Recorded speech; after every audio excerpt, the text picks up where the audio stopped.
Everyone, today we'll talk about how to fix or how to solve the problem of Cambly app. You will click on settings. In this page, you will go to apps, default apps, app settings. In this page here on above, you will search about Cambly app and you will click.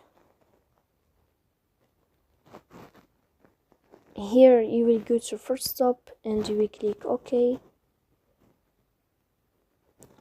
After that, you will enter to the window of storage.